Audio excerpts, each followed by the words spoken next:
There should be a word like, especially like the word, that's our. He says, just unbelievable.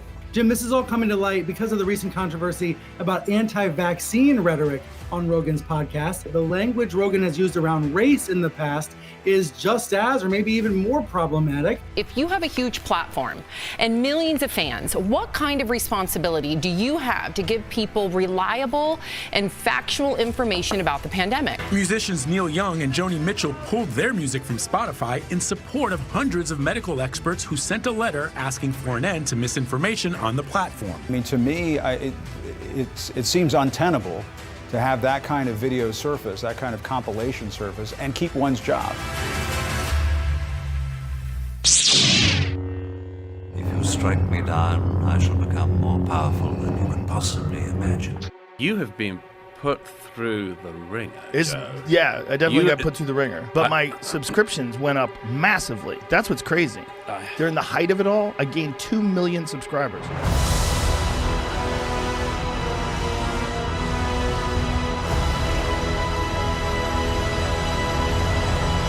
Yeah, CNN Plus went under. CNN minus. CNN just went under. They spent $300 million.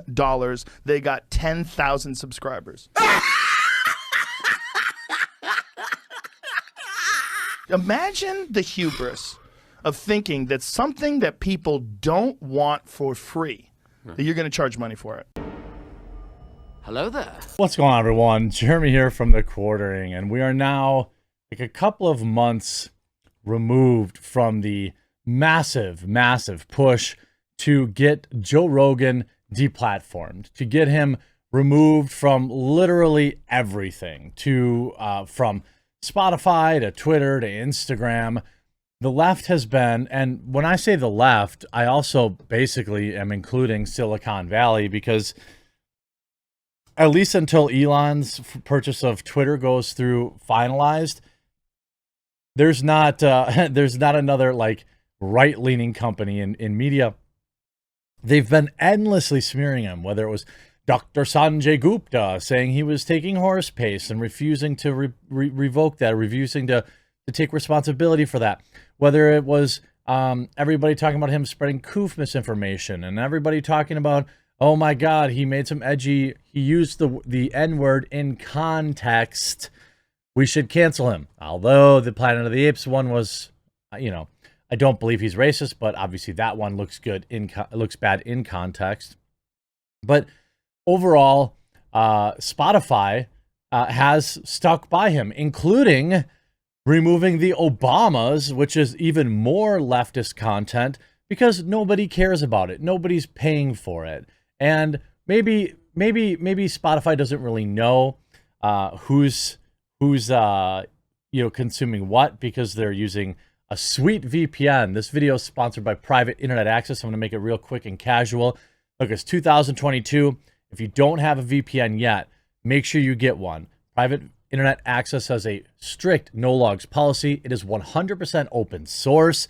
It's easy to configure. There's 24/7 customer service. You can browse anonymously, access regional content, get this thing on your phone, your tablets, your laptops, and your desktops. I think you could have up to 10 devices. And if you use my link in the description below, 82% off. So don't wait. After this video, make sure you get protected. Joe Rogan on cancel culture attempt. I gained 2 million subscribers. 2 million. He didn't lose any. Now you know exactly why Spotify stood by him. Now you know the exact reason why Spotify stood by him. 2 million additional subscribers. What doesn't cancel you only makes you stronger. Attempts to cancel Joe Rogan have apparently only had the opposite effect. The Joe Rogan Experience host claims that he amassed millions of Spotify subscribers amid ongoing uproar over past episodes, in which he'd featured the alleged anti-poke guests and, of course, his gamer word controversy. Rogan, 54, dropped the bombshell about the alleged influx of subscribers on Friday's episode with British pundit commentator Douglas Murray. Quote, You've been put through the ringer since we last met, exclaimed Murray, referring to the Fear Factor host being social media skillet. They did a number on you. Wow. Rogan, who reportedly averages 11 million listeners per episode, responded, it's interesting. My subscriptions went up massively. That's what's crazy. During the height of it all, I gained 2 million subscribers. Now, I don't know how many of those are Spotify premium members, but I would assume the normal percentage breakdown stands there, which is exactly why Spotify never had any interest in ever removing him.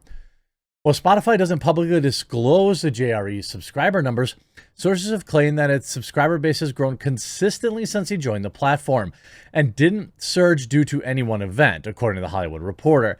Elsewhere during the episode, the quote, cancel-proof UFC commentator roasted CNN, which had incorrectly claimed he'd taken the paste.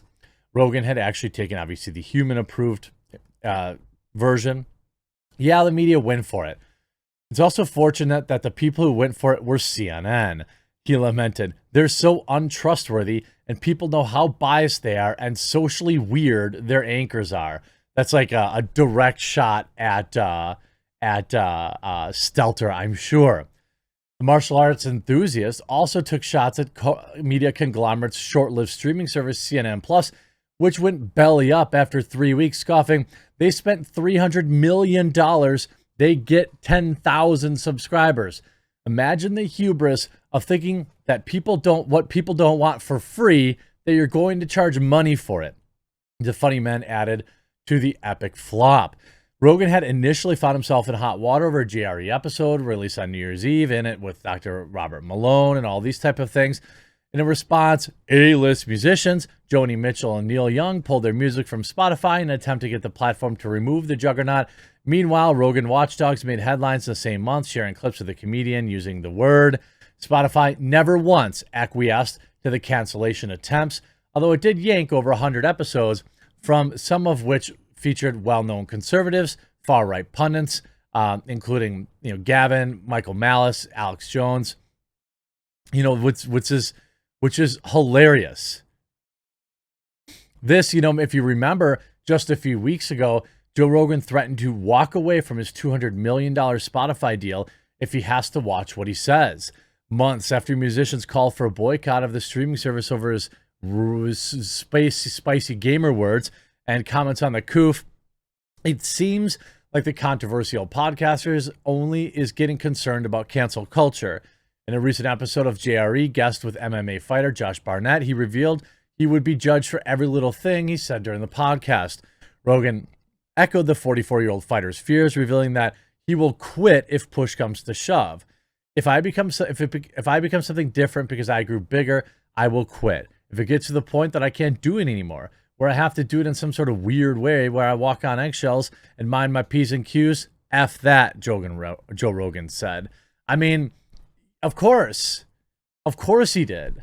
It's easy to do when you have, $500 million in the bank, high-paying commentary jobs at UFC and things of that nature. But there's that. Now, Joe Rogan, of course, Hollywood Reporter seething. Joe Rogan claims massive subscriber boost due to recent controversies. The podcaster said his recent headlines gained him 2 million subscribers on the Spotify listeners, though sources counter that his subscriber growth has been consistent.